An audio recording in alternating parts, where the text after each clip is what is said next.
Bonjour à tous, je m'appelle Édouard Callereau, je suis président de l'association Véhicules Militaires Historiques. Je m'apprête avec un groupe de passionnés à prendre la route début août pour la Colonne Leclerc 2024.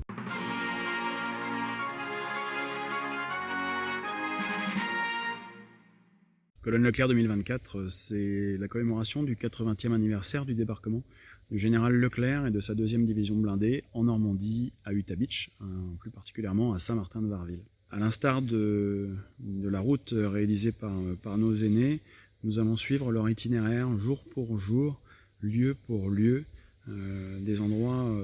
où ils sont passés. C'est la première grosse division française qui arrivait en France et qui a participé à la fin de la campagne de Normandie, en se jetant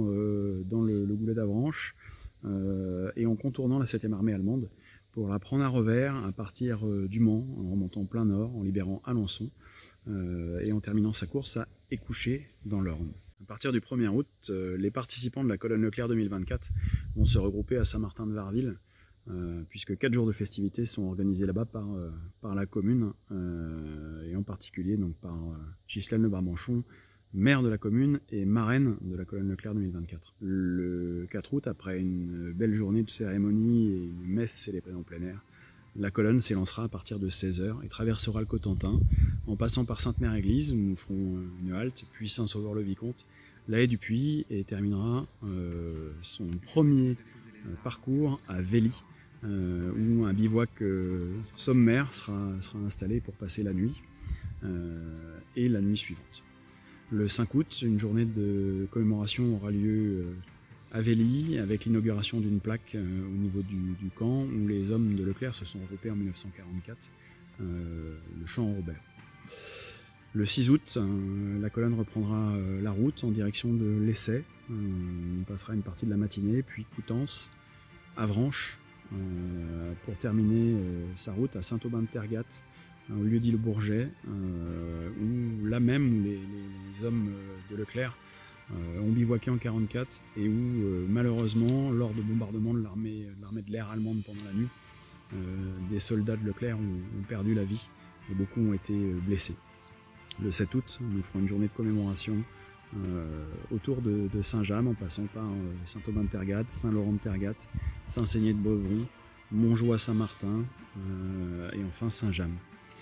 Le 7 août, nous reprendrons la route et quitterons le département de la Manche en continuant notre périple à travers l'Ille-et-Vilaine, la Mayenne, la Sarthe et enfin l'Orne. La colonne Leclerc en 2024, c'est un condensé, une brochette de ce qu'était la 2e division blindée en 1944. La 2e DB en 1944, c'est 4000 véhicules, 16 000 hommes. La colonne Leclerc, c'est 45 véhicules, 120 hommes et femmes, puisque effectivement des femmes prendront la route à bord d'ambulances, comme les Rochambelles avant elles, vont accompagner les hommes de Leclerc au combat pour pouvoir récupérer les blessés sur les premières lignes et les transporter vers les hôpitaux de campagne américains sur les bases arrières. On va retrouver quasiment tous les régiments de la 2e division blindée représentés, des régiments de reconnaissance, de cavalerie avec des spahis qu'on reconnaît à leur calot rouge, à bord d'automitrailleuses M8 et M20, des fusiliers marins, à bord d'autres engins blindés, qui eux portent des pompons rouges.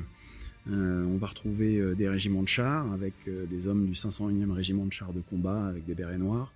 des hommes du 12e régiment de chasseurs d'Afrique à bord d'un char de reconnaissance Stuart, qui eux portent des calots bleu ciel et jonquilles, des hommes du génie, des calots noirs dans des jeeps amphibies, évidemment de l'infanterie blindée avec le régiment de marche du Tchad à bord de half-track. Ceux-ci seront aux couleurs de la 9e compagnie du régiment de marche du Tchad de Raymond Drone, cette même compagnie qui est entrée la première dans Paris en 1944. Et plein d'autres véhicules, en passant par des véhicules de dépannage, dépanneuses lourdes, Diamond et War de la France, des GMC ateliers, GMC cuisine équipés avec des fours à essence. Rien n'est laissé au hasard et tout le matériel utilisé est celui qui était en service en 1944 pour que la reconstitution soit la plus réaliste possible et permette à la population et au public d'apprécier et de découvrir comment est équipée la deuxième DB en 1944. C'est un défi aussi au niveau du financement, puisque le financement a été partagé entre tous les participants à hauteur égale, et l'objectif in fine c'est de pouvoir récupérer un maximum de dons. L'association étant reconnue d'utilité publique, nous pouvons travailler avec des mécènes. Ces dons seront reversés au Bleuet de France. Le Bleuet qui œuvre pour les familles de militaires endeuillés, les victimes du terrorisme. Et c'est pour nous une continuité, puisque le devoir de mémoire, certes, est de se souvenir de ce qui s'est passé pendant les précédentes guerres, de pouvoir l'expliquer et transmettre cette mémoire aux plus jeunes générations, mais aussi d'appuyer les familles qui aujourd'hui, dans le contexte géopolitique tendu que l'on connaît, sont nécessiteuses et donc pourront bénéficier de différents projets qui sont mis en place par le Bleuet de France.